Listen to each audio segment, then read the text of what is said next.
Bonsoir, merci à toutes et à tous d'être là ce soir en réel et puis aussi en virtuel, puisqu'on est suivi ce soir en Facebook Live.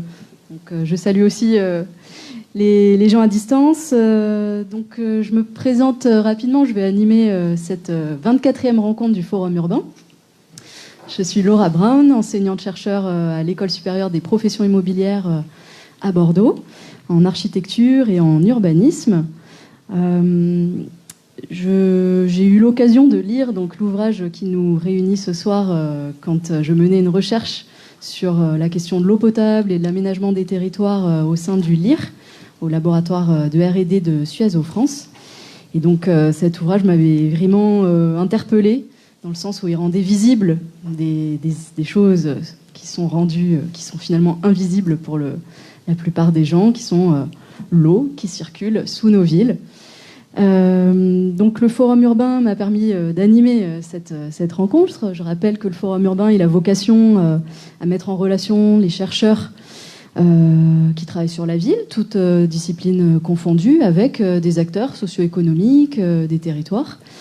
Donc ils organisent notamment des rencontres tous les mois qui visent à décloisonner les disciplines, à faire circuler les expertises. Et ce soir, donc, on est ravis d'être à Cap Science dans le cadre de la Fête de la Science. La thématique de cette année, c'est l'homme et la nature. Donc on est en plein dans ce sujet-là.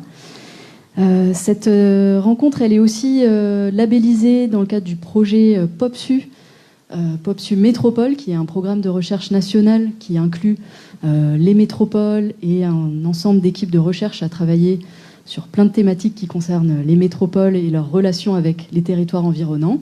Et à Bordeaux en particulier, donc le Forum anime plusieurs groupes de recherche, dont un que je co-pilote sur la thématique des coopérations interterritoriales.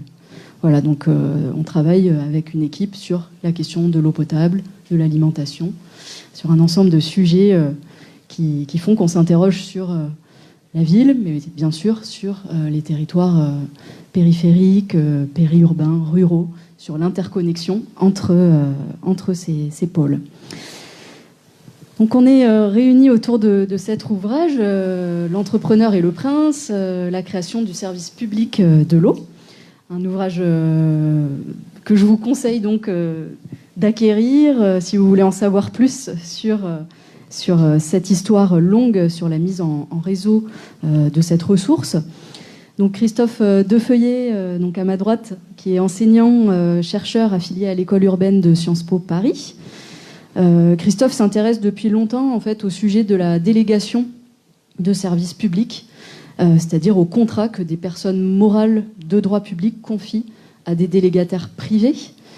En discutant avec certains de ses collègues, l'idée d'un ouvrage lui est apparue au sujet, donc initialement de cette délégation de services publics. Il a commencé à faire des recherches sur leur genèse, leur histoire. Il connaissait bien le cas de Paris, mais il s'est intéressé à l'international, aux autres grandes villes les plus peuplées en 1900, c'est-à-dire Paris, Londres et New York. Et après plusieurs années de recherche, est arrivé à dresser en fait 3 portraits de villes avec la mise en œuvre pour chacune d'elles d'un service public d'eau potable. Ce livre, il est vraiment passionnant parce qu'en fait, il est au carrefour de plein de disciplines, l'urbanisme, l'hydraulique, la politique, l'économie, la sociologie. Donc, il rentre en résonance avec plein d'activités, plein de secteurs, mais il rentre aussi en résonance avec des actualités, avec malheureusement les préoccupations actuelles de crise sanitaire, puisqu'il retrace ces questions d'hygiénisme, de santé en ville, et l'influence que tous ces courants ont pu avoir sur les formes urbaines, la fabrique de la ville. Et puis également d'actualité, puisque on voit de plus en plus une remunicipalisation des services par les villes. Voilà, donc on aura l'occasion d'échanger là-dessus. Je vais présenter donc les personnalités qui sont autour de la table, si je puis dire, pour en discuter. Donc Christophe Defeuillet, qui est économiste, donc chercheur affilié enseignant à l'école urbaine de Sciences Po. mais également donc Bruno Le Ménager, juste à côté de moi, qui est le directeur de la délégation Atlantique Dordogne de l'Agence de l'eau à Dour-Garonne. L'Agence de l'eau qui est donc un établissement public d'État qui subventionne des projets dédiés à l'eau et à l'assainissement. Donc ça va être intéressant d'avoir le point de vue aussi de Bruno Le Ménager pour sortir du point de vue de la ville, mais aussi s'intéresser au bassin qui se fait fi finalement des limites administratives des villes ou des petites villes. Antonio González, urbaniste, spécialiste des mobilités. Antonio González est directeur d'équipe à l'agence d'urbanisme de Bordeaux Métropole.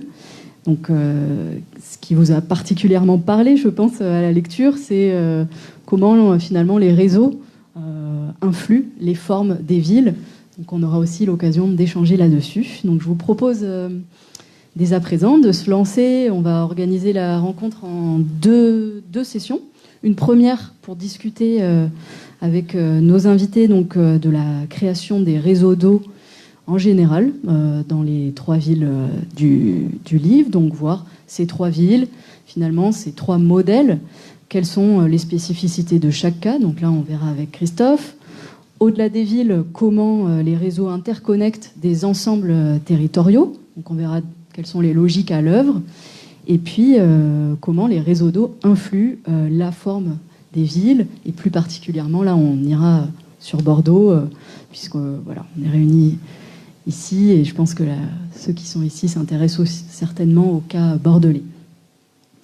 Ensuite, il y aura un premier échange avec le public. Donc, je vous invite à noter vos questions si vous en avez. Et puis, dans une deuxième session, on va parler là plus de l'avenir de ces réseaux. Face aux enjeux globaux, finalement, faire le bilan. Sont-ils adaptés face aux changements climatiques, démographiques, économiques? On parlera sûrement des dualismes urbain-rural, avec un deuxième temps d'échange en fin de session. Voilà pour le programme. Donc, je vais commencer sans plus tarder avec une première série de questions pour Christophe. En vous demandant bien sûr à tous les 3 d'être synthétiques pour permettre les échanges. On a une première 30aine de minutes là pour la première phase. Donc juste savoir si vous pourriez pour nous revenir sur les enseignements de votre ouvrage, c'est-à-dire sur la genèse du service public de l'eau, qui est le fil rouge de votre enquête, entre ces 3 villes. Et puis nous présenter finalement l'entrepreneur et le prince qui sont les 2 acteurs principaux qui figure dans le titre de votre ouvrage. Et enfin, nous dépeindre le monde d'avant ces réseaux. Parce que j'ai trouvé vraiment génial de pouvoir se figurer ce que c'était la vie sans eau en continu qui coule du robinet. Voilà pour ces premières questions, s'il vous plaît. Merci beaucoup. D'abord, avant de commencer, je voudrais vous remercier de votre invitation. C'est très gentil. Et ça me fait très plaisir d'être ici dans cette audience. Et que Antonio et Gilles, c'est ça Gilles? Non, pardon. Bruno, pardon. Et puis lire les livres de manière assidue, c'est vraiment très gentil.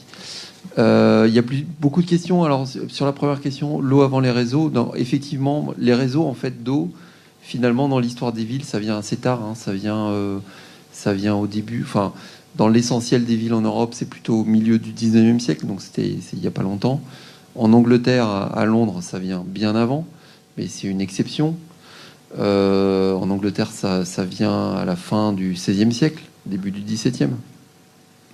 Donc c'est un peu plus long. Donc pendant des centaines et des centaines d'années, des décennies, les habitants des villes se débrouillaient pour s'approvisionner en eau sans réseau, sans alimentation à leur domicile en termes d'eau. Et donc il y avait ce qu'on peut appeler une espèce d'empilement de solutions individuelles pour s'approvisionner en eau dans un cadre, ça c'est vraiment important de ne pas oublier ça, où la population consommait très peu d'eau. Donc il n'y a pas de chiffre exact là-dessus, il y a plutôt des estimations. On estime qu'à la fin du XVIIIe siècle, un Parisien consommait autour de 12-13 litres d'eau par jour. Donc c'est très peu parce que maintenant c'est 140. Donc il y a une grosse marge. Pour tout un tas de raisons sur lesquelles on pourra revenir. Donc les solutions individuelles.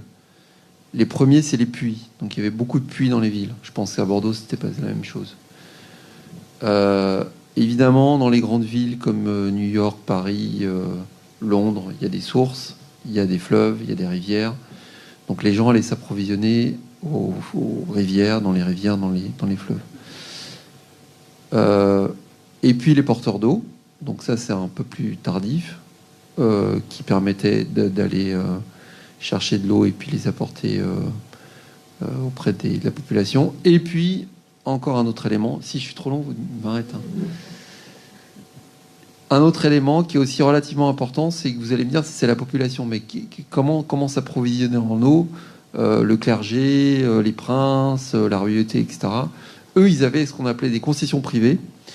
Donc, ils privatisaient ou ils utilisaient des sources d'eau qui existaient dans les villes. Donc, à Paris, par exemple, il y avait des eaux à Ménilmontant et à Belleville, sur les collines. Et ils faisaient construire des canalisations, mais pas des réseaux, juste des canalisations directes qui allaient approvisionner leurs habitations.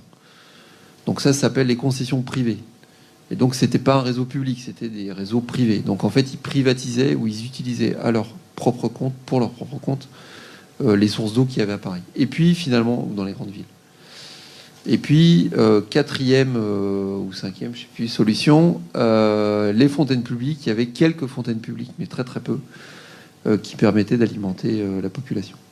Donc au global, l'idée c'est quoi? C'était pas une question publique, c'était pas une question politique, l'eau, c'était une question de solution individuelle. Il n'y avait pas c'était pas un enjeu pour la ville à ce moment-là. Et puis après, ça a changé. Voilà. Donc, qu'est-ce qui a changé? Alors, il y a plusieurs étapes qui ont fait que ça a changé et qu'on a commencé à créer les réseaux d'eau. La première étape, c'est le fait que dans les grandes villes dont on parle, c'est la pression démographique. Donc, vous avez des villes qui vont avoir 100 000, 200 000, 300 000 habitants. Bon, c'est compliqué aussi à définir parce que on n'a pas le compte exact, par exemple, des Londoniens en 1580. On estime qu'ils sont autour de 300-400 000, donc c'est beaucoup. C'est la plus grande ville d'Europe, c'est considéré comme la plus grande ville du monde. Et donc là, il y a de plus en plus de problèmes pour s'approvisionner en eau, parce que les gens vont de plus en plus loin par rapport à la rivière. Et donc, au fleuve. Et donc, il faut trouver des solutions. Et donc, ça commence à devenir un problème politique pour la ville, parce que il y a aussi des enjeux d'attractivité, de fonctionnement du commerce, des proto-industries, etc. Il faut de l'eau, et il n'y en a pas en suffisance. Ça, c'est Londres, fin du XVIe siècle. Et donc là, il y a des entrepreneurs privés qui vont aller voir la mairie et qui vont leur dire « Mais moi, j'ai des solutions, je peux vous apporter une solution. Il vous suffit que vous acceptiez que je crée un réseau d'eau dans votre ville et je vais apporter l'eau dans la ville. » Et donc là, c'est les entrepreneurs privés qui vont faire la démarche d'aller un peu draguer, si je puis dire, les collectivités locales pour leur vendre un système nouveau, qui est complètement nouveau, que personne dans les temps modernes n'a développé, qui est le réseau d'eau. C'est-à-dire, on a un approvisionnement en eau, soit un canal, soit une source, soit un aqueduc. On le transporte jusqu'à la ville. On crée des réseaux, c'est-à-dire des canalisations maillées dans beaucoup de rues. Et l'élément super important, qui nous semble complètement délirant maintenant parce qu'on est super habitué à ça, c'est l'histoire de l'abonnement. Donc on s'abonne à un service. Ok ? Alors qu'avant, dans les solutions individuelles, vous payez à l'usage, ou vous payez pas du tout, c'était gratuit. Et donc là, il faut faire la démarche pour beaucoup de gens de se dire, je vais payer tant de livres, d'euros, de francs, je sais pas quoi, par mois pour avoir accès à l'eau. Et ça, c'est un changement de mentalité vachement important qui va prendre beaucoup de temps à devenir quelque chose de tangible et quelque chose qui va permettre de concurrencer les solutions individuelles Parce que pendant qu'on développe le réseau, les solutions individuelles, elles existent encore. Donc il faut arriver à convaincre chaque abonné de ne plus passer par le porteur d'eau ou ne plus aller directement à la fontaine publique ou dans le fleuve. Donc ça, c'est le premier élément, c'est l'urbanisation. Donc c'est Londres. Et je vais plus vite maintenant, c'est ça? Peut-être faire le lien sur finalement les personnages. Alors le gars qui a inventé les services d'eau, enfin ce qu'on pense, hein, après on peut toujours... c'est un monsieur qui s'appelle Hugh Middleton, et qui était en fait un entrepreneur un peu touche-à-tout, qui avait plein d'activités à droite à gauche, et qui en fait était un peu une sorte de ce qu'on pourrait imaginer maintenant comme un gars qui fait de l'incubation de start-up, quoi. Donc il va sur des activités les plus rentables, même si c'est les plus risquées. Donc en fait, il est au top niveau du capitalisme. Donc il a des relations avec les banquiers, avec la finance, il a tout un tas de relations avec plein de gens parmi la royauté. Parce que c'est vachement important pour choper les contrats, hein. Il faut connaître les gens. Et lui, il va se lancer là-dedans. Il va se dire, moi, j'ai une idée. Enfin, lui et des ingénieurs qui travaillent avec lui, qui se sont dit, il y a un modèle économique derrière.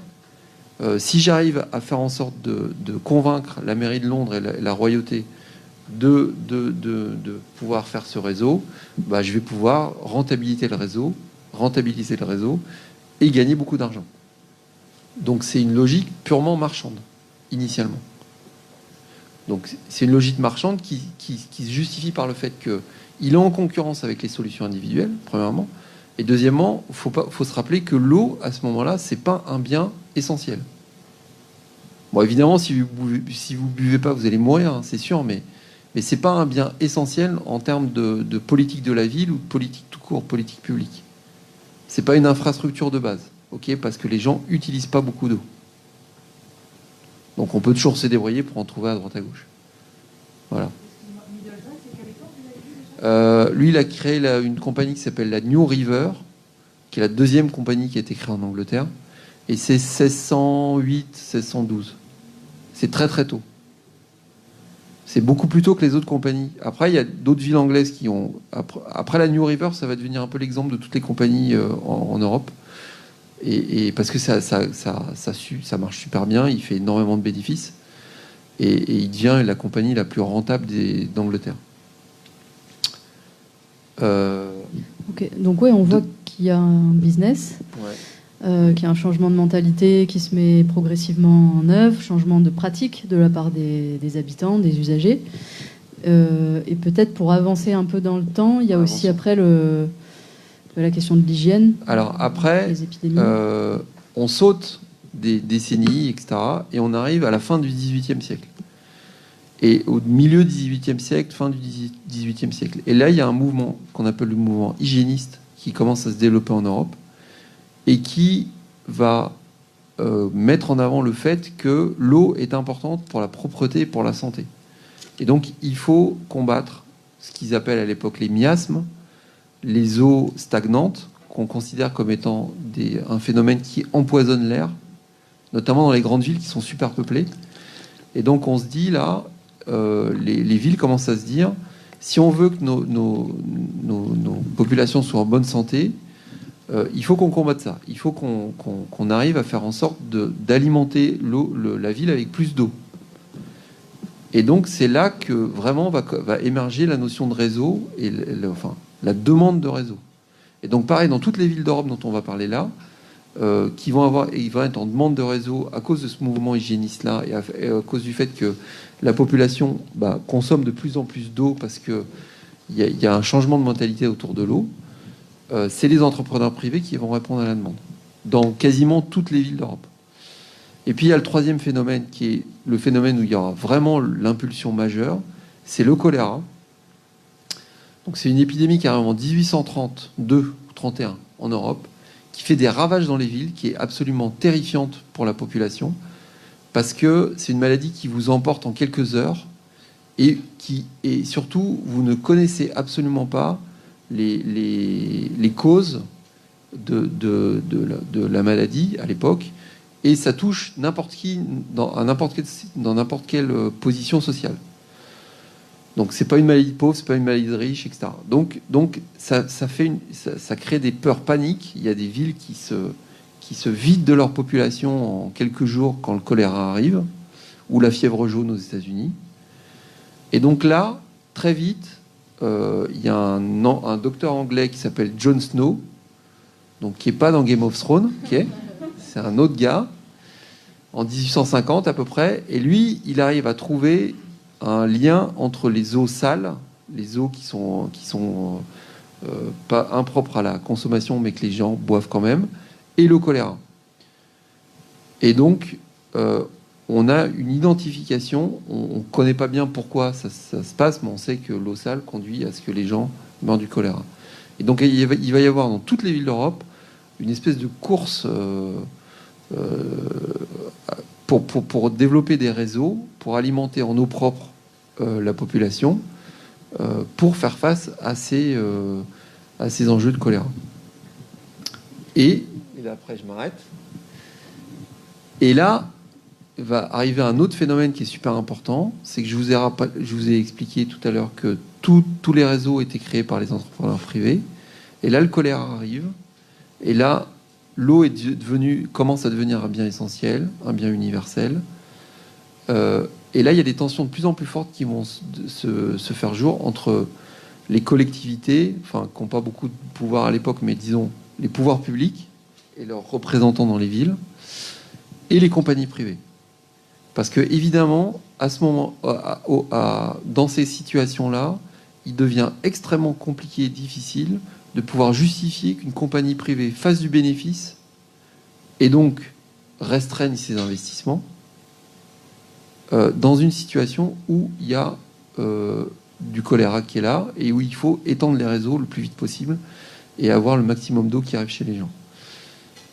Et donc il y a des tensions qui se font entre la recherche de profit qui est inhérent à la compagnie privée et le bien public qui est considéré à l'époque comme étant universaliser le service le plus vite possible, avoir le plus d'eau possible, la plus potable possible. Et donc ce conflit n'arrive pas à trouver de compromis dans la plupart des pays d'Europe.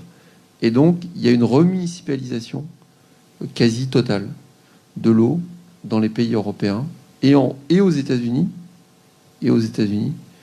Entre 1850 et 1900 à peu près. Et donc là, on sort complètement de l'entrepreneuriat privé, sauf en France. Et ça, on pourra y revenir après si vous voulez. Je pense qu'on va garder les questions. J'espère que vous êtes un peu frustrés parce que c'est vrai qu'on aurait envie de continuer à écouter Christophe. C'est vraiment passionnant. On va garder les questions pour la fin de la première session. Et puis là, on a bien planté le décor, je pense, pour pouvoir faire un peu passer la parole peut-être à Antonio González d'abord, parce que en fait, ce qui est important, et ce que vous avez peut-être pas eu le temps de finir de dire, mais finalement, cette histoire, elle est à inscrire dans l'histoire de l'urbanisme. En fait, cette émergence des réseaux, la pensée hygiéniste, elle va se traduire concrètement dans des plans urbains, dans des rénovations lourdes, des recompositions, des gestes architecturaux. Donc on va avoir partout en Europe, à Paris d'abord avec Haussmann, toute la refonte de la ville, Barcelone avec Cerda, Berlin avec Obrecht et Milan avec Berruto. En fait, des villes qui se restructurent, réorganisent, avec aussi des réglementations qui apparaissent sur la hauteur des bâtiments et qui créent des réseaux enterrés dans l'ensemble de ces villes. Donc, peut-être, Antonio, vous qui êtes donc urbaniste, spécialiste ici à la métropole, est-ce que vous pouvez nous expliquer en fait comment les réseaux techniques, et plus particulièrement ceux de l'eau, influent la forme urbaine et puis peut-être nous dire quelques mots sur les particularités du territoire bordelais de ce point de vue-là. Bien sûr, merci d'abord pour votre invitation. J'ai beaucoup apprécié le livre. C'est une plongée historique où on apprend énormément de choses. Bon, moi, en plus, je ne suis pas spécialiste des réseaux d'eau, donc j'ai encore appris plus. ce qui m'a beaucoup frappé, c'est ce sur quoi vous reveniez à la fin de votre intervention, là, sur le rôle de l'épidémie de choléra dans l'accélération de la transformation des systèmes d'approvisionnement d'eau potable, notamment de systèmes individuels vers des systèmes collectifs et aussi d'assainissement de l'eau. Je n'étais pas conscient, et ça permet de relativiser aujourd'hui l'épidémie coronavirus. Quand on regarde les chiffres de l'épidémie de choléra, qu'en 1849, j'ai pris un chiffre parmi ceux que vous présentez, tue 20 000 personnes à Paris en 7 mois. Bon, on comprend là c'était une ampleur, une crise bien plus forte que de nos jours. Et puis c'est une épidémie qui revient périodiquement pendant des années, pendant 30, 40 ans. Et donc ça va transformer de façon très très forte la façon comme est organisée la ville dans tout ce qui est adduction d'eau potable et assainissement. Les villes, puisque c'est aussi une épidémie mondiale. La question qu'on peut se poser aujourd'hui, c'est est-ce que la crise que l'on est en train de vivre, le coronavirus, aura aussi des effets sur la façon comment on conçoit les villes aujourd'hui ou comment on vit en ville. Mais il est trop tôt pour le savoir, puisqu'on est en plein dedans. On pourra y revenir. Mais pour revenir à votre question, donc, oui, les réseaux structurent la ville. Surtout, on le voit beaucoup avec les réseaux de communication, les voies, qui structurent la forme de la ville. La rue, lorsqu'elle est pensée pour les piétons, elle est étroite, elle est tortueuse, elle s'adapte uniquement à la topographie ou à la forme des parcelles. Elle a un tracé tout à fait irrégulier. Puis, lorsque on veut faire passer des charrues, des voitures à chevaux, ou plus tard les chemins de fer, les tramways, la rue s'élargit, elle devient beaucoup plus rectiligne, et tout ça crée de nouvelles formes urbaines. Chaque mode de locomotion, on peut dire, induit une forme différente d'urbanisation. Et les réseaux de voirie structurent comme ça, de façon très visible, le socle urbain, le tissu urbain, la forme même des bâtiments. Pour les réseaux techniques, c'est un peu différent. La relation entre réseau et ville est moins évidente. Et il y a un livre très beau qui date déjà des débuts des années 90 de Gabriel Dupuy qui s'appelle L'urbanisme des réseaux, qui explique très bien ça. Il explique comment, en une première étape, dans la plupart des villes, les réseaux ne modifient pas la morphologie urbaine. En fait, les fils, les rails, les tuyaux se situent au-dessus ou en dessous de la chaussée et ne transforment pas l'espace privé édifié. Donc on le voit moins, sauf à quelques exceptions notables comme Paris. Et vous expliquez très bien le cas de Paris, où le préfet de la Seine, le baron Haussmann, pense la ville à la fois pour transformer sa morphologie, donc le tracé des rues, les bâtiments, et pour améliorer le service rendu par certains réseaux, et notamment celui de l'eau potable et de l'assainissement. À l'époque, l'eau de Paris est de qualité médiocre, c'est ce qui est souligné par lui-même, par le baron Haussmann, et coule en quantité insuffisante pour satisfaire aux besoins des Parisiens. Donc il y a cette volonté de transformer la ville pour améliorer les services d'eau, et aussi pour une question de vialité et d'embellissement de la ville, on pourrait dire. Mais dans beaucoup d'autres villes, ces nouveaux services d'eau ne transforment pas visiblement la ville, même s'ils transforment profondément les modes de vie. Alors, à Bordeaux, plus particulièrement, c'est un territoire qui est bâti, qui est très riche en eau, comme vous le savez. Il y a la Garonne, il y a ses affluents, la Peugue et la Devèze. On sait que depuis l'Empire romain aussi, à part pouvoir extraire l'eau de ces cours d'eau, il y a aussi eu la construction d'aqueducs et de canaux qui vont chercher l'eau vers des lieux plus éloignés. Il y avait un aqueduc romain qui allait chercher l'eau au moulin d'Ars à Talence, qui empruntait ensuite un tronçon de la route de Toulouse, puis en centre-ville, la rue Sainte-Catherine. On pourrait dire que ces anciens axes qui subsistent encore aujourd'hui sont des traces à la fois de voies de communication anciennes et de voies d'alimentation en eau potable. Même si aujourd'hui on ne trouve plus ces traces-là de façon visible, on peut trouver des vestiges de fontaines. Par exemple, il y a une fontaine à la place Saint-Projet qui était l'arrivée d'une de ces canalisations. La fontaine de la place Saint-Projet a été construite en 1737.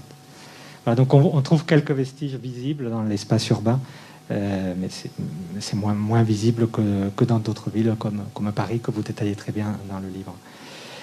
Alors, Dans la première moitié du 19e siècle, Bordeaux manquait d'eau, car les sources utilisées n'avaient pas un débit constant. Hein. Et alors, j'ai lu qu'à Bordeaux, en 1850, on estime que les habitants, 130 000 Bordelais, disposaient de moins de 5 litres d'eau par jour et par personne. C'est à peu près ce que vous disiez sur Paris, c'est peut-être un petit peu plus. Et on serait aujourd'hui autour de 150 litres par jour en moyenne, par personne. Donc on voit bien, c'est à peu près les mêmes ordres de grandeur que vous avez cités pour Paris. Et pourtant, il n'y avait pas assez d'eau pour alimenter ce besoin-là. Hein. Donc à partir de 1850, on commence à construire des infrastructures d'adduction d'eau potable qui vont chercher dans des sources de plus en plus éloignées. On construit des aqueducs du Taillan, puis de Budos, qui est situé à 40 km au sud de Bordeaux, et petit à petit, toute une série d'infrastructures. Et jusqu'à partir des années 40, où on aura recours aux ressources en eau des nappes profondes. À ce moment-là, on commence à creuser des forages qui vont très profond dans les couches de l'Éocène, notamment 200 ou 300 mètres en profondeur. Aujourd'hui, il y a près de 700 forages en exploitation et c'est la ressource principale du territoire bordelais en eau potable. Voilà en résumé. Merci beaucoup oui, pour ce portrait bordelais et puis d'avoir fait les recherches. Voilà, c'est super parce que tout le monde a joué aussi le jeu. Enfin, on a pas mal travaillé avec Bruno Le Ménager et Antonio González en amont, puisque la rencontre devait avoir lieu au mois de mai, juste à la sortie du confinement, donc elle a été annulée. Donc ça nous a laissé pas mal de temps pendant l'été pour échanger et discuter sur des sujets. Mais merci beaucoup d'avoir pris ce temps-là. On va peut-être passer à une époque un peu plus contemporaine et puis dézoomer. En fait, vous avez déjà amorcé en fait les choses, Antonio, en disant qu'on va chercher de l'eau, bien sûr, au-delà des frontières administratives des villes. Mais Bruno, vous, voilà, c'est quand même votre spécialité du point de vue agence de l'eau, donc du bassin Adour-Garonne. Est-ce que vous pouvez nous dire, en fait, nous présenter les principaux enjeux de gestion des réseaux sur votre bassin, sur une telle diversité en fait de territoires et d'administrations politiques? Quels sont les enjeux qui ressortent? Quelles sont les logiques à l'œuvre à l'heure actuelle entre les territoires? Est-ce qu'on parle de mutualisation, de concurrence? Est-ce que vous avez des illustrations de projets structurants entre les territoires? Sachant que en France, on parle de solidarité interterritoriale souvent quand on parle de l'eau, notamment concernant les prix du service. Voilà. Oui, merci beaucoup. Merci de m'avoir invité donc, à ce forum. Je vais évidemment dire aussi que j'ai beaucoup aimé le livre parce qu'il fait voyager non seulement donc, dans 3 espaces urbains très très éloignés, mais aussi à des époques qui font que c'est vraiment un voyage et que je vous recommande vraiment de le lire. Alors, moi, je vais essayer d'être le plus rapide possible. J'allais dire le mot d'ordre un petit peu, c'est la question de la solidarité, c'est-à-dire finalement, l'eau, je pense que, alors je ne suis pas spécialiste, je ne suis pas historien, ni économiste, ni urbaniste, mais ce qu'il y a, et c'est intéressant de le voir dans le livre, il y a une comparaison peut-être avec d'autres réseaux, et c'est vrai qu'il y a des spécificités très fortes. Et ce qui est quand même très fort comme spécificité, à part ce changement de mentalité, donc une époque où finalement, fin du XVIIIe siècle, début XIXe, on vivait avec 5 à 10 litres d'eau, tandis que maintenant, on en est rendu à 150 litres par jour par personne. Donc, c'est vraiment très, très impressionnant. C'est que peut-être par rapport à l'énergie ou par rapport à d'autres réseaux, c'est vraiment local, quoi. En fait, on ne peut pas échanger l'eau. On ne peut pas échanger l'eau comme l'énergie, le pétrole traverse les mers, le gaz avec les oléoducs.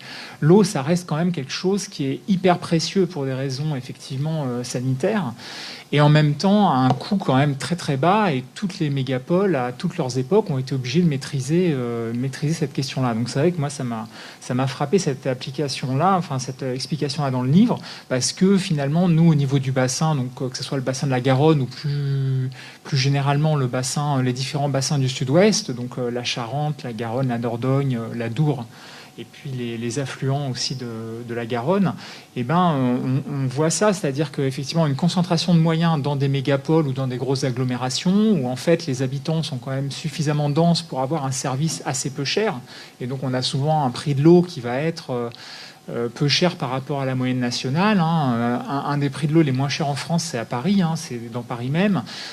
Bordeaux, on doit être quand on additionne le prix de l'eau potable et le prix de l'assainissement, on doit être autour des 3 euros, 3,50 €. La moyenne, elle est plutôt à 4, 5 euros.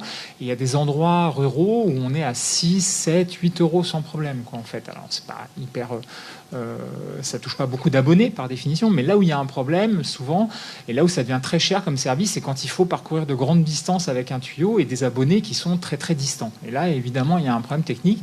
Donc l'idée, c'est la solidarité. Alors nous, au niveau agence de l'eau, comment on fonctionne? On est une sorte de banque mutualiste en fait qui appartient à l'État.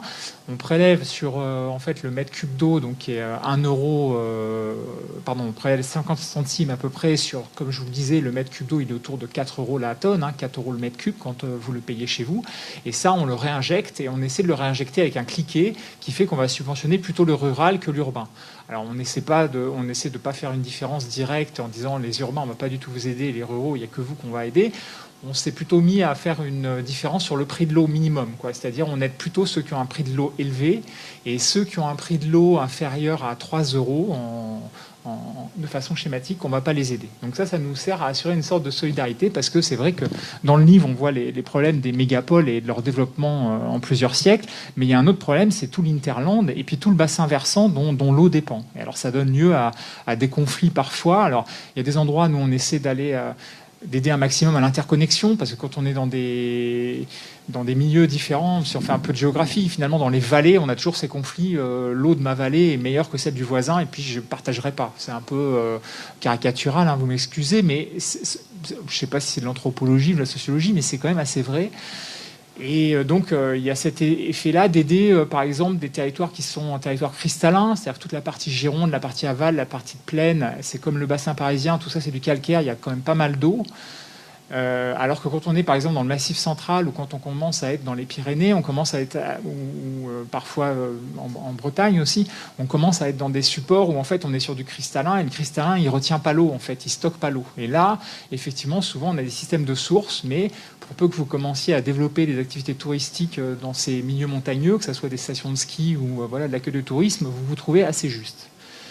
Donc on essaie d'aider effectivement le rural parce que c'est lui qui fait parfois, et par la sous-densité de population, qui fait face à des coûts les plus prohibitifs.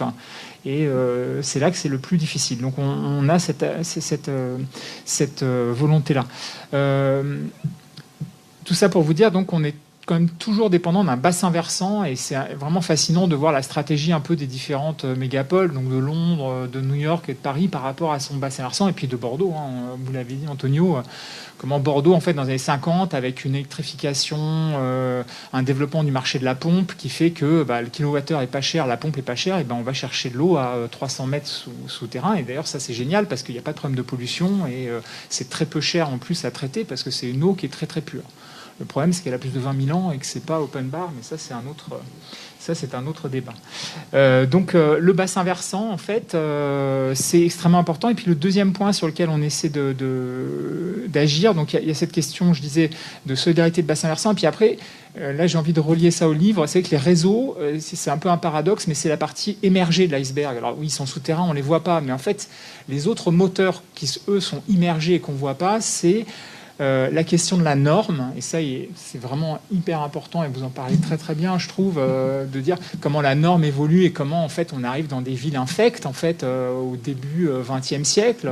Alors moi j'ai habité en banlieue, j'ai travaillé en banlieue de Paris, mais tous les effluents partaient à la Seine du côté de Levallois-Perret et de Clichy, c'est-à-dire que la Seine était remplie d'immondices, c'est-à-dire que chaque fois qu'on résout un problème, donc Haussmann, fin du 19e, réorganise, on apporte de l'eau potable, mais toutes les eaux usées, on les envoie en banlieue, donc on crée de nouveaux problèmes, parce qu'au bout d'un moment, en fait, après 50 ans de développement, les quantités d'eau usée qu'on envoie en banlieue commencent à ensabler la Seine, c'est-à-dire que la Seine entièrement devient quelque chose de nauséabond et d'impossible à vivre.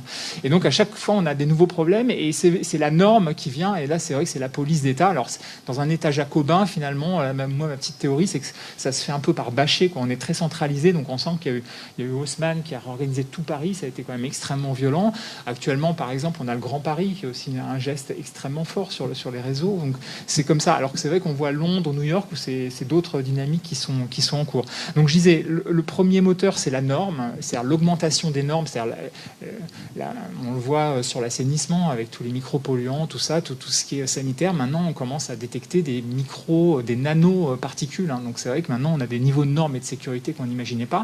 Et le deuxième moteur, c'est la question du risque, c'est-à-dire la question du risque, notamment par rapport à l'eau, l'inondation et la sécheresse, qui sont vraiment des choses très, très importantes, et dont je parlerai tout à l'heure, donc dans le deuxième, et qui vraiment sont des choses sur lesquelles il faut de la mutualisation et de la solidarité pour résister à ça, parce que sinon on se retrouve avec des problèmes d'habitat et des problèmes d'économie assez importants. Et les mégapoles connaissent ça très fortement aussi. Mais merci beaucoup. J'aurais plein de questions à vous poser, mais là c'est le moment public, donc on est hyper bien dans les temps, ça fait 30 minutes. Donc si vous avez quelques questions, je sais qu'il y avait une main levée dans le fond, et on va faire circuler un micro.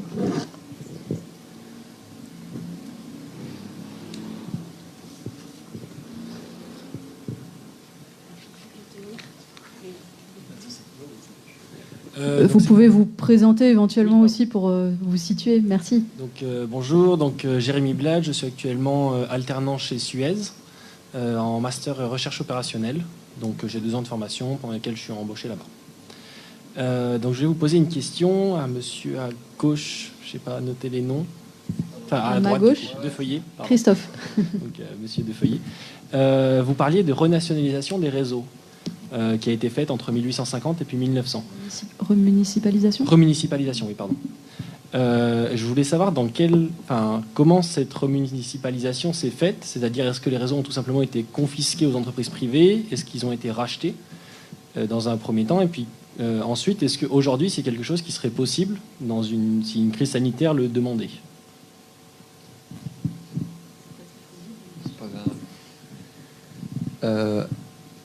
Alors, à l'époque, dans les cas que j'ai étudiés, je ne prétends pas avoir tout étudié, les réseaux étaient rachetés par la collectivité. Pourquoi ? Parce qu'en fait, les réseaux, c'est une grande différence avec la France. En Angleterre, aux États-Unis, dans plein d'autres pays, ils appartenaient aux entreprises privées. Donc, tout appartenait à l'entreprise privée. Et donc, c'était d'une part extrêmement difficile de la faire sortir, parce qu'il fallait l'argent pour l'indemniser, et d'autre part, effectivement, l'indemnisation coûtait extrêmement cher. Et donc, c'est pour ça que ça a pris beaucoup de temps aussi dans certains cas de grandes villes comme Londres, qui se posaient la question de remunicipaliser même vers les années 1880, et qui a remunicipalisé 1905 ou 1906, je crois, un truc comme ça. Et New York, c'est encore pire. Ça a mis 40 ans pour être municipalisé, parce que le contrat était très compliqué à renégocier, enfin à défaire, à cause de la propriété des actifs. Et c'était quoi l'autre partie de la question ? Est-ce qu'aujourd'hui, en fait, en France, la grosse différence, c'est que on est sous les contrats de délégation de services publics, donc la fermage, la concession, etc., dans lequel la propriété des actifs est publique, toujours. Donc, quand Suez ou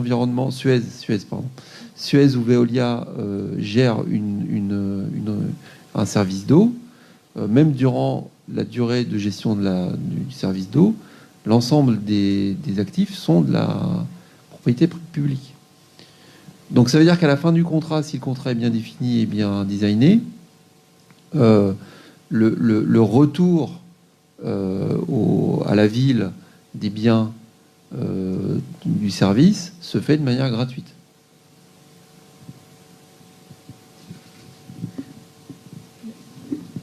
Il y avait une autre question, 2 questions.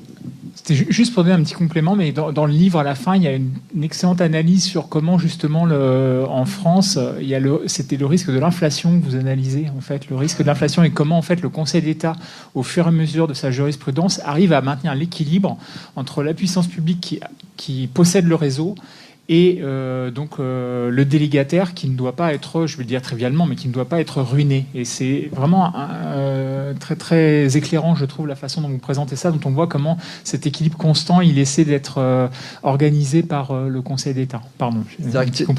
Très probablement, la raison pour laquelle on a beaucoup d'entreprises privées en France, alors que ça n'existe pas beaucoup ou très peu dans les autres pays, c'est cette histoire de DSP, c'est-à-dire qu'on a des contrats de délégation qui sont des contrats très très spécifiques et qui permettent d'organiser un compromis. Bon, il y a des gens qui disent que le compromis n'est pas acceptable. Moi, je trouve que le compromis, il est vraiment très acceptable entre la collectivité locale et l'entreprise privée qui gère le contrat. Bonjour, je suis Victor Afonso, je suis doctorant en sociologie à l'Université de Bordeaux et je travaille sur les infrastructures du numérique. Donc c'était très intéressant de faire des parallèles qui ne se vaudront pas forcément, mais c'est intéressant de voir d'autres réseaux et on trouve plein de points communs. Et en fait, ma question, c'est évidemment, dans tout travail de recherche, on ne peut pas tout aborder, et notamment dans le versant historique, mais j'ai l'impression quand même que les réseaux d'eau ont existé avant le 19e et le 16e siècle, notamment dans l'Antiquité avec l'Empire romain, mais pas que.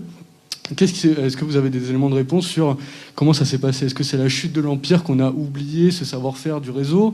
Est-ce que ça a été privatisé par les acteurs royaux ou les comtes et les duchés, etc. Et voilà, qu'est-ce qui s'est passé entre l'Empire romain avec des réseaux d'eau très sophistiqués, presque un service public, hein. Évidemment, je parle Rome particulièrement, mais d'autres cités avec des aqueducs qui sont des infrastructures extrêmement lourdes à produire. Et qu'est-ce qui s'est passé ensuite, par la suite, pour qu'on oublie les réseaux d'eau aussi bien construits? Ouais, j'ai pas étudié ça en détail parce que sinon j'aurais jamais fini. Effectivement, il y avait des réseaux d'eau dans l'Empire romain. Et effectivement, ça s'est tombé en désuétude pendant le Haut Moyen-Âge et on a complètement oublié ce truc-là.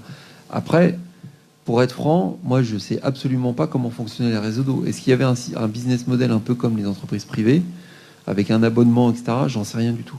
Donc, avis aux amateurs si quelqu'un veut travailler là-dessus. Oui, bonjour. Julia Barrault, donc je suis sociologue au LIR, centre de recherche de Suez France. Moi, j'avais une question un petit peu parallèle peut-être. Je me posais la question des embouteilleurs. Ceux qui ont mis en bouteille, je ne sais pas du tout de quand ça date, et parce qu'aujourd'hui, on sait quand même que ça fait concurrence, entre guillemets, à l'eau potable. Puis ça pose des questions, je vous vois avec vos bouteilles en plastique. Ça pose des questions sur les déchets et plein d'autres choses. Bref, en tout cas, je me demandais, voilà, à partir de quand est-ce qu'on a eu le droit aussi, finalement, de privatiser des sources pour vendre des bouteilles d'eau? Ou en tout cas de... J'ai pas regardé ça, désolé. Un autre idée de...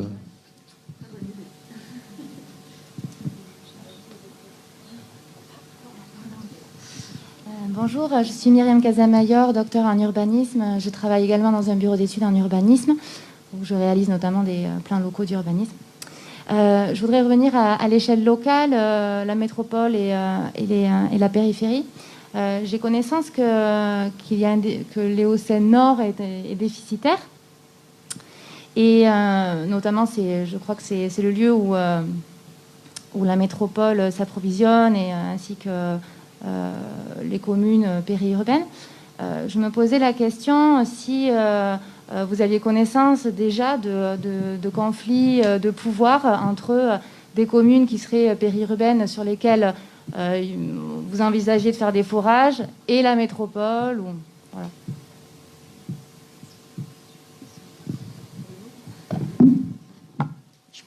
Je peux répondre, je vais essayer de répondre le plus simplement possible.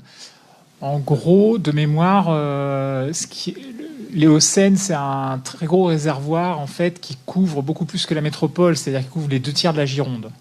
En gros, on prélève 50 millions de tonnes par an. Et par rapport à son réapprovisionnement naturel qui est de l'ordre de 40 millions. Donc il y a 10 millions qui sont prélevés en trop. Le fait d'arrêter de prélever ces 10 millions, ça permet de restaurer l'équilibre. Et effectivement, la métropole a été d'accord pour restaurer cet équilibre-là. Donc ils ont un projet qui consiste à aller chercher dans une autre nappe. Cette autre nappe, en fait, c'est une nappe qui est au-dessus. Et quand on va un peu plus à l'ouest, vu que les nappes sont penchées, en fait, c'est ce qu'on appelle c'est la nappe de l'Oligocène. Elle est juste au-dessus. Et pour aller la chercher, on ne peut pas le faire sur le territoire de la métropole. Il faut aller vraiment un peu plus à l'ouest. Donc les communes dont il s'agit, c'est le Temple et Somos, typiquement. Donc on est dans le Médoc. Et donc là, oui, ça pose le même problème classique de n'importe quelle métropole qui va chercher un service dans un, je sais pas comment on appelle ça, dans un hinterland en fait, et de quelle contrepartie il doit y avoir. Et donc ça réactive des vieux conflits, de toute façon, de concurrence ou de dissymétrie de rapport. Donc c'est effectivement assez violent, entre guillemets. Ça fait une dizaine d'années que je pense le projet existe. Normalement, il devrait être mis en service si les acquisitions foncières se font 3 ou 4 années après que les acquisitions foncières, que les achats de terrain se fassent. Mais ça fait des années que les achats de terrain n'arrivent pas à se faire.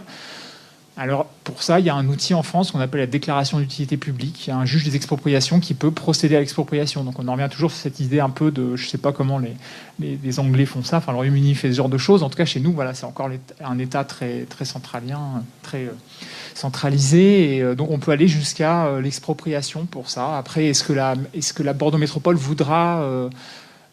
forcer la main, mettre devant le fait accompli ces communes-là, et donc aller jusqu'à l'expropriation, c'est très tôt pour le dire. Mais en tout cas, ça ferait du bien à toute la Gironde, parce qu'en attendant, les années passent, et c'est effectivement 10 millions de mètres cubes d'eau qui ont des dizaines de milliers d'années qui en fait, déséquilibrent cette nappe-là, le niveau, il baisse, quoi.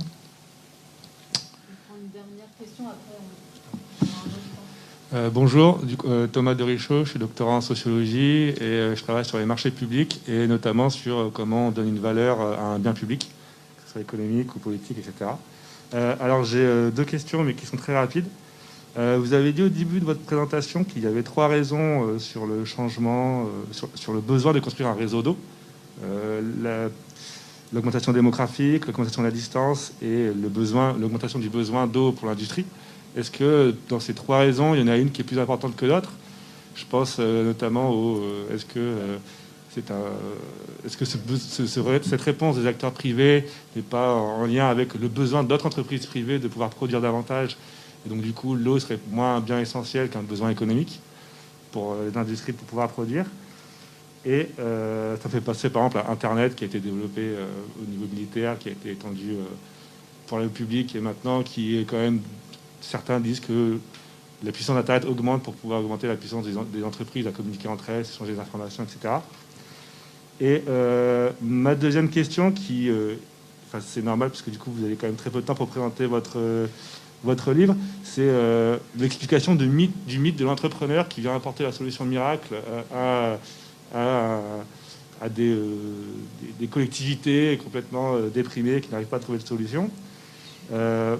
Pourquoi il y a eu le choix du privé et pourquoi pas des solutions plutôt alternatives mais multiples, et pourquoi pas une solution de construction de réseau, et comment ces pratiques ont changé. Ça me fait penser un peu à ce qu'a dit Ivan Illich sur le monopole radical, c'est-à-dire comment on prend une solution et on écarte toutes les autres solutions de la main pour pouvoir faire une emprise sur les consommateurs, notamment là sur la consommation d'eau. Sur la première question, c'est très difficile de répondre à la question parce qu'il n'y a pas vraiment de statistiques là-dessus que je connaisse. Probablement, c'est essentiellement quand même la hausse de la démographie plutôt que les autres choses. L'industrie, ça vient bien après. Sur la deuxième question, je crois pas que j'ai dit que l'entrepreneur était. Je sais pas quel est votre qualificatif. Alors pourquoi il est venu? Parce que en fait, l'eau à cette époque-là, c'est un marché comme un autre. Et donc, quand il y a un marché, il y a des expressions de besoin et il n'y a personne pour répondre aux expressions de besoin. Et ben il y a des entrepreneurs qui viennent pour remplir le vide. Et c'est comme ça que ça s'est passé en fait. Autre élément extrêmement important, ils avaient les capitaux. Ils avaient les capitaux qui n'avaient pas les villes. Et dans un contexte aussi, si on parle de l'Angleterre ou même de la France au XIXe siècle, dans lequel les villes avaient très peu de compétences, très peu de moyens humains, très peu de moyens techniques pour répondre aux enjeux tels que les enjeux de l'eau. Donc c'est pas étonnant. En fait, l'entreprise privée remplit quand même beaucoup les vides. D'une part, parce que c'est un marché, parce que ce que j'ai dit tout à l'heure, et aussi parce que c'est des enjeux pas faciles de compétences, de gestion commerciale. Il faut aller trouver les abonnés. Ça, c'est les choses, on a complètement oublié ça, mais les villes, les réseaux, il fallait qu'elles trouvent des abonnés pour être rentables. Et toujours, c'est un argument qui a été en permanence avancé par les villes, qui était de dire, nous, c'est pas notre boulot d'aller chercher des abonnés, on sait pas le faire, c'est une entreprise commerciale qui doit le faire, parce qu'ils ont des arguments commerciaux à faire valoir, et parce que c'est risqué. C'est parce que c'est risqué. Bon, il y a tout un tas de... Bref. Bon, on pourra poursuivre peut-être les discussions aussi à d'autres moments. N'hésitez pas après à prendre contact, j'imagine, avec Christophe, s'il y a d'autres questions. Voilà. Donc on va passer sur la séquence 2 un peu pour une session plus prospective, en fait, sur l'avenir de ces réseaux face aux différents enjeux climatiques, démographiques, etc. On va voir un petit peu... finalement différentes pensées sur les réseaux, les pour, les contre, les avantages, les inconvénients, éventuellement les alternatives, et voir si on peut anticiper des transformations finalement de ces modèles qui sont mis en place depuis peu de temps à l'échelle de l'humanité. Est-ce qu'ils vont perdurer? Est-ce qu'ils sont durables? On va parler sûrement des enjeux de gestion, en fait, du maintien de ce patrimoine ancien, du coup que ça a, des technologies, nouvelles technologies, de la sécurité à mettre en œuvre sur ces réseaux. Et puis on parlera aussi d'étalement urbain, en fait, réseau étalement urbain qui forme un bon duo. Comment anticiper, en fait, le développement des territoires accompagnés de leur réseau. Donc je vais commencer avec Christophe pour une première série de questions. Je vous demanderai peut-être d'être un tout petit peu plus concis pour avoir plus de temps avec le public derrière. Vous demandez, en fait, face à l'urbanisation continue des grandes métropoles mondiales, est-ce que les services, les modèles que vous décrivez dans votre ouvrage, est-ce qu'ils sont toujours adaptés aux enjeux actuels, aux enjeux économiques, politiques, sociaux? Est-ce qu'ils sont durables, ces modèles? Et deuxième question, est-ce que vous pouvez nous dire si entre New York, Paris et Londres, il y a une ville qui vous semble aujourd'hui plus adaptée ou innovante, puisque c'est un peu à la mode, à l'heure actuelle, et pourquoi? Ok. Alors, est-ce que la forme réseau est une... C'est ça la question, si j'ai bien compris. Est-ce que la forme réseau est une forme adaptée? C'est quoi les alternatives? En fait...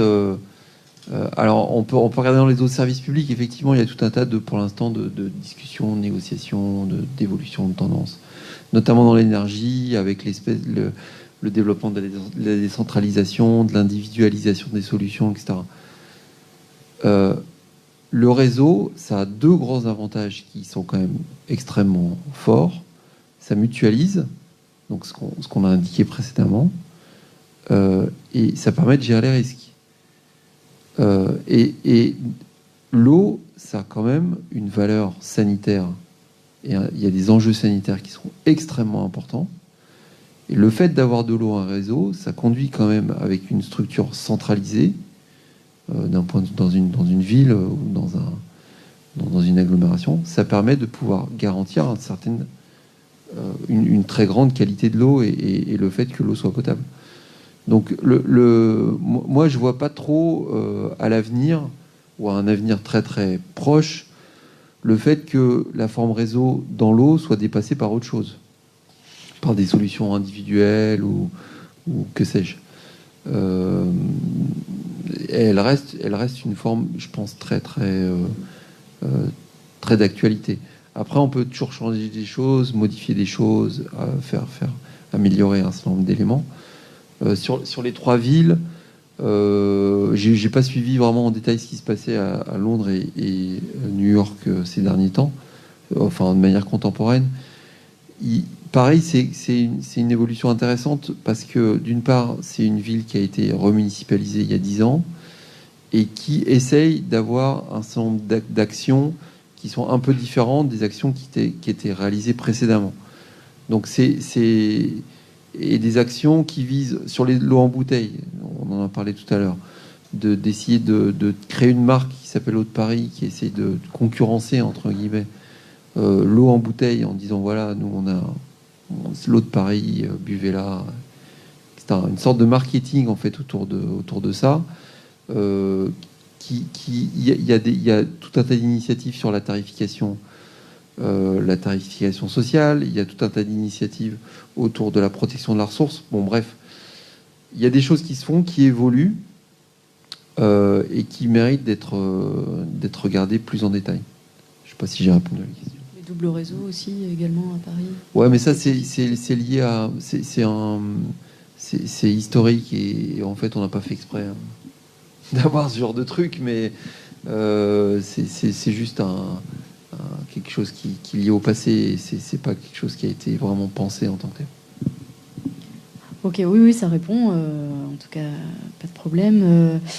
Je voulais passer à Antonio pour vous demander, de votre point de vue, les enjeux urbains actuels relatifs aux services d'eau dans la métropole bordelaise, quels sont-ils? Et puis, peut-être quels sujets, à l'avenir, vont devenir importants au-delà de la gestion de l'eau, mais en termes de stratégie urbaine plus globale. Est-ce que vous pouvez nous éclairer là-dessus? Alors, déjà, on a un problème, hein, et Bruno Le Ménager l'a dit, on a une surexploitation des ressources de la nappe de l'Éocène. Ça, on le sait, et il va falloir agir, il va falloir trouver des solutions. Le schéma d'aménagement et gestion des eaux dit clairement qu'il faut prioriser les économies d'eau, hein, diminuer les consommations. La consommation par personne, en fait, est en train de diminuer si on regarde les statistiques.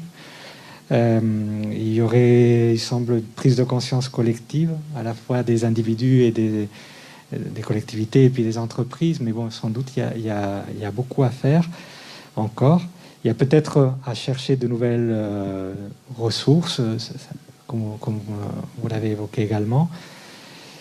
Bon, il va y avoir un défi aussi à relever par la métropole avec le passage en régie de la gestion de l'eau potable et de l'assainissement. Il va y avoir la création d'un établissement public, un EPIC. Il va y avoir à l'horizon 2023 l'exploitation du réseau de production et de distribution de l'eau potable en régie, et à l'horizon 2026 celui de l'assainissement. Si je regarde Maxime Guéquier qui est là, qui est élu et qui pourra peut-être intervenir sur ce sujet. Donc je pense que c'est un défi important parce qu'il y a beaucoup de compétences techniques à transférer de l'entreprise privée pour la passer en régie. Il y a tout un travail de préfiguration donc d'ici 2023. Ça, c'est un enjeu très important. Et puis, sur le fond, il me semble qu'il va falloir travailler sur la tarification, peut-être tendre vers une tarification progressive. Je pense que c'est une idée intéressante au sens où on pourrait faire payer davantage ceux qui consomment davantage, au-dessus d'un certain seuil, à voir comment c'est possible, mais peut-être il faut payer plus cher pour remplir sa piscine d'eau que pour consommer les premiers litres dont on a besoin tous de façon essentielle. Optimiser les réseaux pour éviter les déperditions. J'ai cherché un petit peu, je ne sais pas si on a le chiffre exact, je pense que c'est entre 15 et 20% de pertes.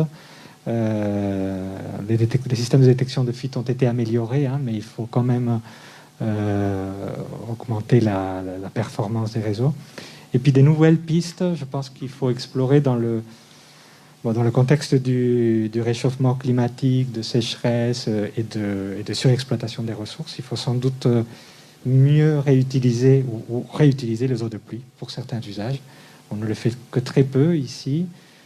Je suis originaire de Barcelone. À Barcelone, je suis à Bordeaux depuis 10 ans maintenant, hein, mais ça fait 15-20 ans qu'à Barcelone, on utilise l'eau de pluie pour laver les rues ou pour arroser les plantes.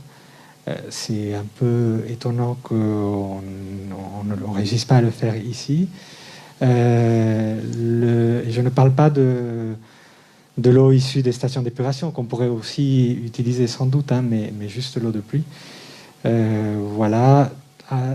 Dans les logements également en Espagne, mais dans d'autres pays, on utilise l'eau de pluie pour les WC,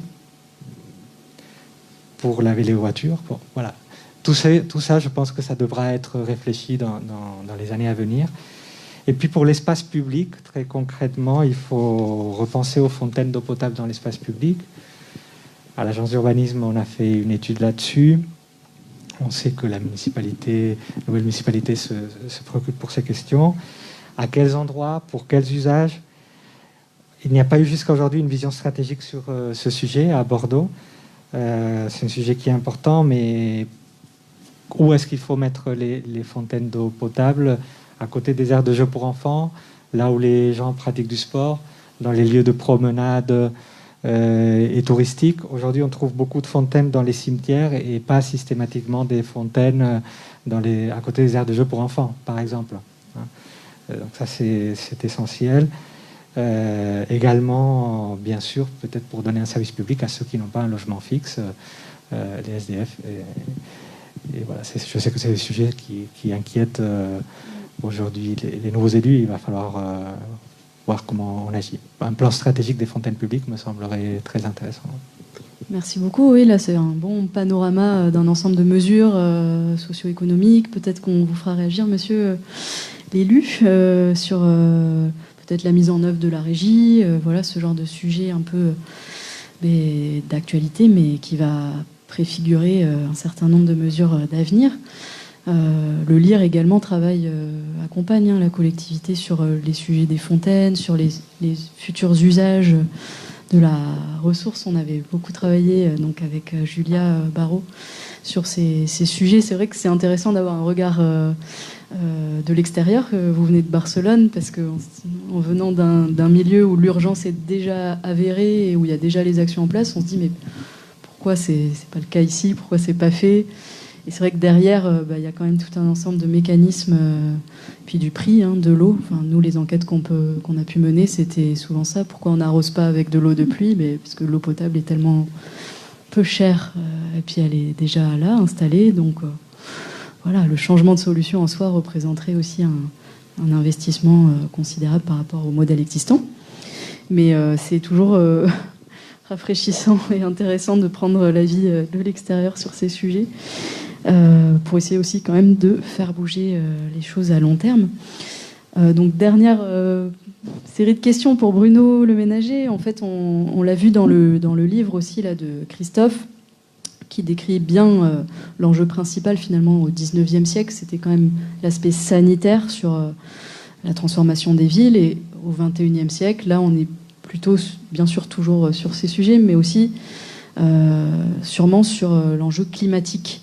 Je sais que c'est un sujet qui vous intéresse particulièrement à l'Agence de l'eau, avec notamment la ressource en eau qui est soumise à rude épreuve, avec le cycle de l'eau perturbé, des périodes de sécheresse plus fréquentes, des températures des rivières également anormales, et des débits des rivières également qui sont très variables.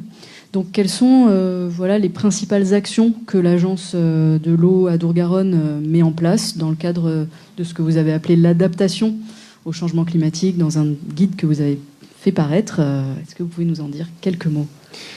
Oui, très rapidement. Je ne vais pas trop insister peut-être sur les prévisions, parce qu'après c'est un petit peu déprimant et on risque un peu de toucher le fond et d'être pessimiste. Donc simplement, il y a un mécanisme que je veux juste souligner, c'est qu'en fait, avec les quelques degrés de plus qui arrivent, il y aura sûrement moins de pluie l'été, en fait. Mais il y a un phénomène de levier, en fait, il y a un phénomène d'amplification ce qui est important, c'est que la végétation, en fait, à quelques degrés de plus, elle pompe beaucoup plus d'eau, elle transpire beaucoup plus d'eau. On dit elle évapotranspire, le terme exact, c'est ça. Et donc à partir de là, une augmentation de quelques degrés, ça produit des débits, en fait, donc des quantités d'eau dans les rivières en été de moins 30 à moins 50%. Donc c'est un très très gros problème pour les endroits où on utilise l'eau des rivières, ou des endroits où la nature sur des pans de l'eau des rivières, c'est-à-dire un petit peu partout. Alors pas trop en Gironde, parce qu'en Gironde, on utilise de l'eau très profonde, mais comme je disais, le stock n'est pas illimité. Donc ce qui va se passer à court terme, finalement, pour la Gironde et pour Bordeaux, c'est qu'il y aura des concurrences d'autres endroits qui auront besoin et qui vont se réfugier dans l'utilisation des eaux souterraines, en fait. Donc il y aura une concurrence sûrement plus forte dans les années à venir. Donc pour basculer dans le côté solution et positif, là encore, il s'agit d'avoir une solidarité au-delà de juste des usages ou des pratiques de la métropole et d'essayer d'avoir sur l'ensemble du territoire et sur l'ensemble des systèmes toutes les questions d'économie d'eau peuvent un petit peu tourner en rond parce que quelque part, en fait, par rapport au milieu et par rapport à l'humidité, en fait, quelque part, d'avoir un système très efficace qui apporte aux gens l'eau avec un rendement de 100% par rapport au milieu, de façon générale, ça crée pas de problème. C'est-à-dire que si vous avez un réseau qui fait à 50%, mais les 50% d'eau qui ont été produites repartent dans le milieu. Donc en fait, selon l'échelle à laquelle on est, les raisonnements sont pas forcément les mêmes. Donc il faut avoir une échelle globale. Et quand on a une échelle globale, à ce moment-là, il apparaît qu'il faut mettre un peu en œuvre l'ensemble des solutions. Alors la solution peut-être la plus importante, en fait, elle est en rapport avec l'agriculture. Parce qu'en fait, qui utilise vraiment l'eau l'été, c'est d'abord l'agriculture. 80% des consommations nettes, c'est l'agriculture. Puisque en fait, l'eau part dans les plantes, une grande partie est évaporée, et ensuite les plantes sont récoltées et sont exportées. Exportées, pas forcément nationalement, mais exportées, je veux dire, de là où elles sont produites. Donc ça, c'est quand même le cœur du problème. Alors, est-ce qu'il faut une agriculture qui va plus vers l'alimentation, une agriculture qui va plus vers l'énergie? On retrouve toutes les questions dont on parlait. Donc déjà, plus d'agroécologie, plus de systèmes avec des haies, moins de drainage, tout ça, revenir sur les pratiques un peu du XXe siècle pour retrouver des systèmes agricoles durables et qui gèrent mieux l'humidité. Ça, c'est un impératif hyper important. Ça, c'est sur la production. Après, il y a toutes les questions de production non agricole, c'est-à-dire l'industrie, etc. Mais en fait, en France, l'industrie, elle a tellement baissé que c'est plus vraiment quelque chose de très important, à l'exception peut-être des questions des thermies, ce qu'on appelle sur les centrales nucléaires. Effectivement, quand l'eau rejetée est trop chaude, il y a des questions de normes. Enfin bon, quelque part, si on change la norme, on pourra encore utiliser les centrales nucléaires. Et puis on imagine que dans 30, 40, 50 ans, on espère que la fusion nucléaire, ce qui est en train d'être développé par ITER, aura pris le dessus par rapport à l'énergie nucléaire. Mais bon. Un autre point super important, c'est la consommation. Finalement, les produits qu'on consomme, ils ont ce qu'on appelait à une époque l'empreinte eau ou l'empreinte bleue. Effectivement, acheter un jean de tel ou tel vendeur, il n'est pas forcément produit pareil, avec les mêmes cotons. Il n'a pas utilisé la même quantité d'eau. Donc là, dans les métropoles, il y a beaucoup de consommation aussi, puisqu'il y a beaucoup de population. Donc ça peut avoir un aspect très très important sur l'adaptation, de savoir si ce qu'on a produit a été produit de façon raisonnable par rapport à l'utilisation de l'eau. C'est aussi tout ce qui est en protection des zones humides et des solutions qu'on appelle les solutions fondées sur la nature, c'est-à-dire le lien entre l'artificialisation. Laura avait un peu lancé le sujet tout à l'heure, la question de l'étalement urbain. Effectivement, si on continue d'artificialiser sans cesse, on produit des pollutions hyper importantes quand il y a des orages, et puis on atteint très fortement les fonctionnalités de la biodiversité, et donc on a des systèmes complètement artificiels et complètement fragiles, notamment quand il y a des sécheresses et quand il y a des épisodes de grande chaleur. Et puis, j'allais dire, le dernier point, c'est la question du stockage intersaisonnier de l'eau. C'est-à-dire, pour en sortir, effectivement, beaucoup pensent au stockage, c'est-à-dire, en fait, dans la répartition de l'eau dans le sud de la France, on sait qu'il y aura deux mouvements. Il y a un mouvement de méditerranisation, c'est-à-dire, on va avoir effectivement des étés beaucoup plus secs, mais il va y avoir ce mouvement aussi d'augmentation des précipitations en hiver. On voit bien actuellement dans les Alpes-Maritimes, la vallée de la Roya, qu'est-ce que c'est un climat méditerranéen, c'est ça, c'est très sec l'été, mais très très violent, avec énormément d'eau dans les intersaisons et en hiver. Donc ça veut dire qu'il faut repenser tous les milliards de mètres cubes qu'on a stockés en fait dans les barrages hydroélectriques. Et là, on retrouve les termes du livre, puisque là, on est dans des systèmes de concession. Alors un peu à une autre échelle. Effectivement, là, c'est dans des milieux très ruraux, puisque c'est dans les vallées. Donc les concessions EDF, les concessions de l'HM, les concessions. On retrouve d'ailleurs des distributeurs d'eau dans ceux qui possèdent ces barrages-là. Enfin, pas qui les possèdent pas, qui les gèrent, puisque effectivement, c'est inaliénable. Ça a été construit parfois par des opérateurs, mais ça appartient à l'État. Donc, comment gérer le stockage dans ces barrages? Actuellement, on les gère en priorité pour faire de l'électricité, mais on pourrait réserver des tranches d'eau, ce qu'on appelle des volumes qui seraient gérés pour alimenter la Garonne ou alimenter la Dordogne, qui sont donc deux grandes rivières à l'amont desquelles il y a des milliards de mètres cubes de stockés dans les barrages hydroélectriques. Et puis les fameuses bassines, où il y a beaucoup d'actualités là-dessus, qui sont un terrain d'affrontement un peu de la culture urbaine et rurale en terrain rural. Donc les stockages d'eau, les stockages pour l'agriculture, mais qui représentent que quelques millions de mètres cubes. On n'est pas du tout dans les mêmes échelles. Les barrages hydroélectriques, c'est des dizaines de milliards de mètres cubes au niveau du sud-ouest. Bon, la création des bassines, alors il y avait dans les années 90, Charlat, un projet d'à peu près 100 millions de mètres cubes. Donc vraiment le plus gros qu'on imagine, c'est 100 millions de mètres cubes. Ça fait longtemps que c'est compliqué à faire, et donc là, il s'en fait plus trop des barrages de ce style-là. Mais c'est peut-être des questions qui reviendront sur le devant, mais je pense que le lieu d'affrontement principal va être ce rapport entre la métropole et son territoire pour des questions notamment agricoles, où là, c'est quand même une fracture très violente et qui va se renforcer au fur et à mesure que le climat s'assèche. J'espère que j'ai pas été trop long. Non, parfait. Non, il nous reste un petit quart d'heure pour prendre des questions. N'hésitez pas, donc... interroger les participants, oui. Bonjour, je suis Adrien Diennet, donc je suis directeur d'un bureau d'études qui fait de la cartographie donc de réseaux, notamment les réseaux d'eau. Et moi, j'avais une question. Donc, vous parlez d'amélioration des réseaux d'eau, notamment des déperditions qui sont de 20% en France, donc qui pourraient alimenter tout Paris par an. Qui va payer en fait les travaux, sachant qu'une partie de ces réseaux sont en délégation de services publics? Alors, ça dépend des cas. Si vous êtes à Paris, par exemple, où c'est une régie, c'est la régie qui va payer.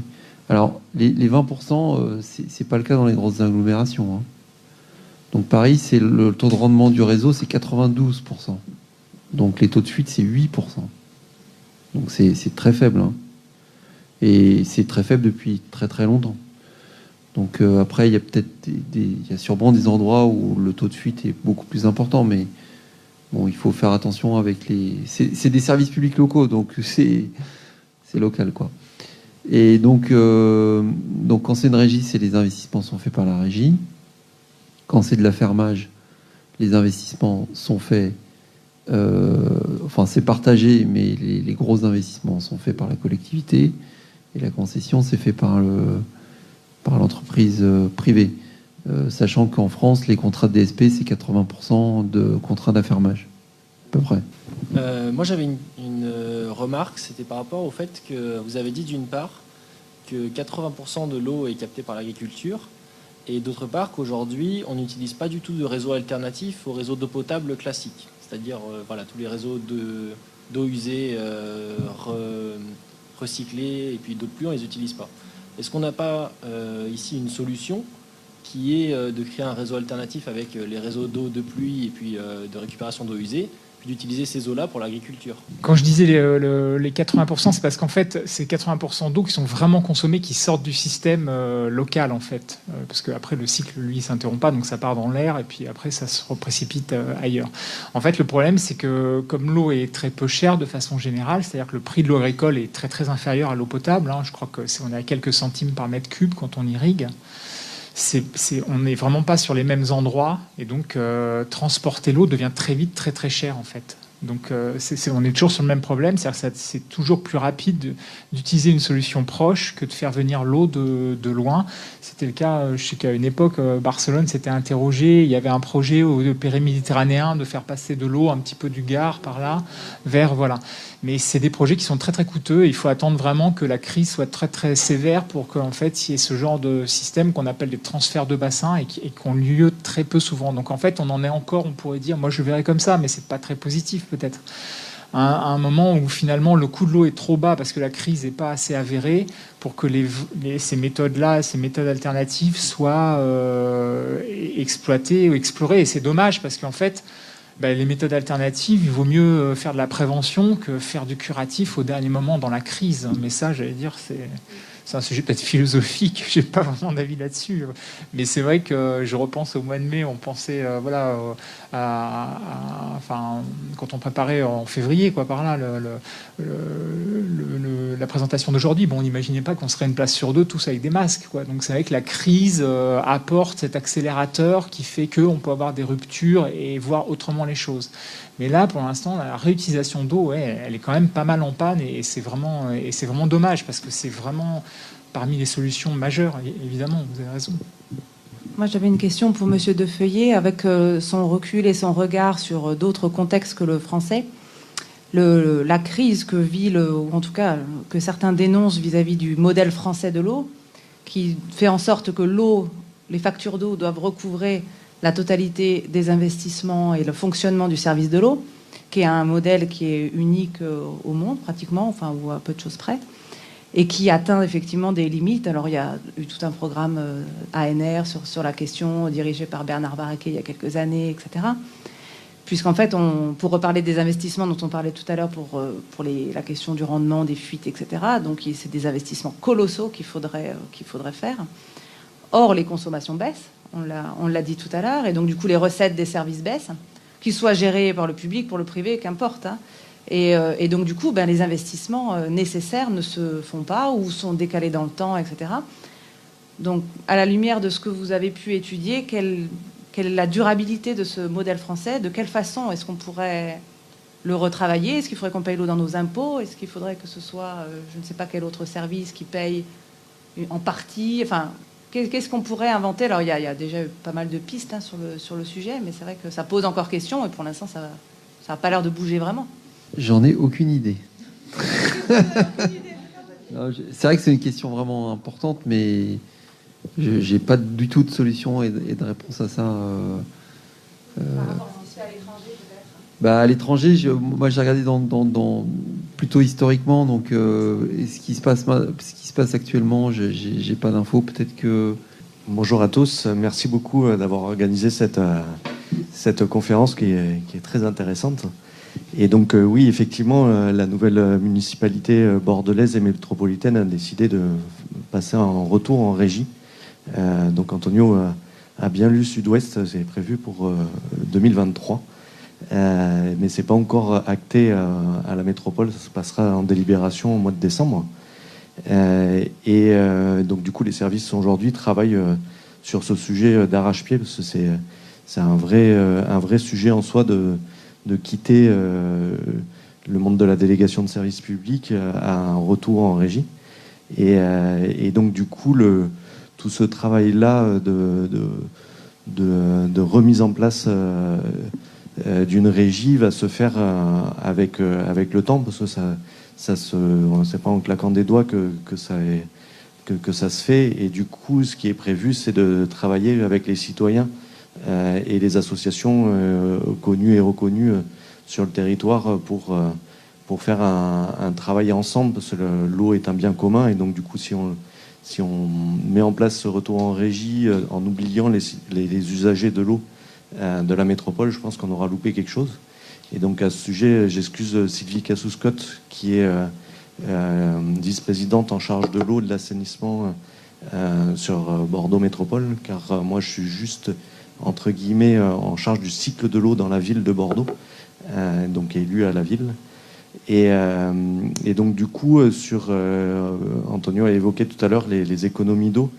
Et effectivement, quand on est arrivé service propreté de Bordeaux Métropole, je leur ai dit pourquoi vous ne réutilisez pas de l'eau de pluie pour nettoyer la rue? Ils nous ont répondu que pour des raisons sanitaires, l'ARS refuse pour le travail des personnes qui sont derrière le jet à pulvérisation, qui pourraient avoir des contaminations bactériologiques, mais aussi pour des raisons techniques. Les buses sont adaptées pour de l'eau très potable et de très bonne qualité, et pas forcément avec des petits grains de sable qui traînent dedans. Donc du coup, il y a toute une évolution technologique à mettre en œuvre pour pouvoir arriver. Mais bon, c'est la volonté aujourd'hui de la métropole et de la ville de travailler sur ces solutions. Et donc du coup, je sais pas, je peux peut-être répondre à vos questions, parce que je pourrais en parler pendant 1 heure, donc c'est peut-être pas le moment. C'est peut-être plus intéressant d'être en interactivité. Moi, c'était juste une question plus générale, c'est-à-dire, est-ce que la désalinisation, je sais qu'en Espagne, ça existe, est-ce que la désalinisation, donc, c'est-à-dire rendre finalement potable l'eau de mer, l'eau de l'océan, est quelque chose d'envisageable, réfléchi à l'heure actuelle ou pas du tout? C'est extrêmement cher énergétiquement et en plus ça produit beaucoup de déchets, de saumure, voilà, qu'on rejette normalement dans la mer et qui est extrêmement polluant pour les milieux aquatiques. Et d'autant plus qu'il y a 60 km au plus proche de l'océan et que du coup, on a parlé tout à l'heure des réseaux d'eau qui coûtent énormément cher, c'est à peu près 1 000 € le mètre. Pour mettre en place un tuyau entre l'océan ou l'usine et l'agglomération. Donc du coup, je pense que c'est pas envisageable aujourd'hui, d'autant plus qu'on a des ressources sous les pieds qui sont disponibles de très bonne qualité, qu'il faut économiser certes, mais qui seront forcément beaucoup moins chères que de mettre en place une usine de désalinisation. Toujours par rapport à la désalinisation, aujourd'hui je suppose qu'il y a des méthodes particulières qui sont utilisées pour rendre l'eau salée potable. Est-ce qu'il y a d'autres méthodes qui sont envisagées pour rendre l'eau salée utilisable, notamment dans l'agriculture, dans d'autres contextes? Et du coup, est-ce que c'est quelque chose qui pollue moins, enfin qui rejette peut-être moins de déchets et puis qui pollue potentiellement moins et puis qui serait peut-être dans ces conditions-là plus envisageable? Le support de la pollution, en fait, il n'importe pas tellement. C'est-à-dire qu'une des difficultés que aussi peut-être la conscience collective a du mal à considérer, c'est que tout finit à l'océan, quoi, en fait. Tout finit, je veux dire, au niveau des polluants, quoi, en fait. C'est des cycles et des déplacements et ça finit dans l'océan. Donc après, je sais pas, moi, sur le type d'eau qu'on utilise. Ce qui est sûr, c'est que ce qu'on entend là, c'est-à-dire la salinisation, pour l'instant, c'est trop cher. Ça provient du prix qui est bas, en fait. Le prix de l'eau est bas et c'est ce que vous disiez. Enfin voilà, actuellement, comme le prix de l'eau est bas, une des solutions, mais je ne suis pas économiste, donc je vais peut-être dire une grosse bêtise, mais ça serait que le prix de l'eau soit beaucoup plus haut. Parce que finalement, si le prix de l'eau était beaucoup plus haut, à ce moment-là, il y aurait la réponse à vos questions sur les questions de comment on fait pour renouveler, par exemple, les réseaux avec le modèle français de l'eau. Mais finalement, moi, je ne sais pas quelle est la caractéristique du modèle français. Ce que je sais, c'est que finalement, qui paie toujours un peu à la fin, c'est celui qui achète le prix de l'eau. Et le facteur prix de l'eau est super important. Donc, avec des facteurs prix de l'eau, avec des prix de l'eau très très bas, effectivement, il n'y a pas encore de solution de ce type-là qui arrive. Mais il faudrait un Elon Musk un peu de la désalinisation, quoi. Ça serait marrant. Enfin, pas un Elon Musk, ça serait un Hugh Middleton qui reviendrait là et qui nous ferait donc une usine de désalinisation. Intéressant parce que c'est un moyen en plus de solidarité et de mettre en commun. C'est-à-dire qu'une usine de désalinisation, c'est quand même très gros et tant qu'à faire, si on en fait une, c'est pour plein de collectivités. C'est pas juste pour celles qui sont autour. Donc j'imagine que si les Vendéens le font, peut-être qu'ils vendront leur eau assez vite. Ouais, après, voilà. On avait étudié certains cas là au LIR à l'international, donc sur l'eau potable et notamment aux États-Unis. Donc on était allé enquêter en Californie où là ça se fait, alors pas partout, mais plus Californie du Sud où il y a des vraies pénuries d'eau. Mais il me disait ça coûte encore 7 fois plus cher que de l'eau traditionnelle des réseaux. Mais par contre, il y a de ça moins de 10 ans, c'était 20 fois plus cher. Donc en fait, plus ça va, plus on trouve les technologies et en fait ça va peut-être s'imposer.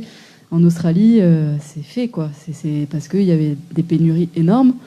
En Israël, enfin il y a en fait dans les pays vraiment en crise, et ce que vous releviez, je sais plus un de vous, voilà, il faut avoir touché le fond du seau, quoi, pour vraiment rebondir et mettre en place ces solutions. Et malheureusement, c'est comme ça. Et après, plus on va avancer, plus il va y avoir aussi une amélioration, arrêter de détruire aussi les falaises, enfin les bords d'océan où tous les saumures étaient rejetés, et ça détruisait l'environnement.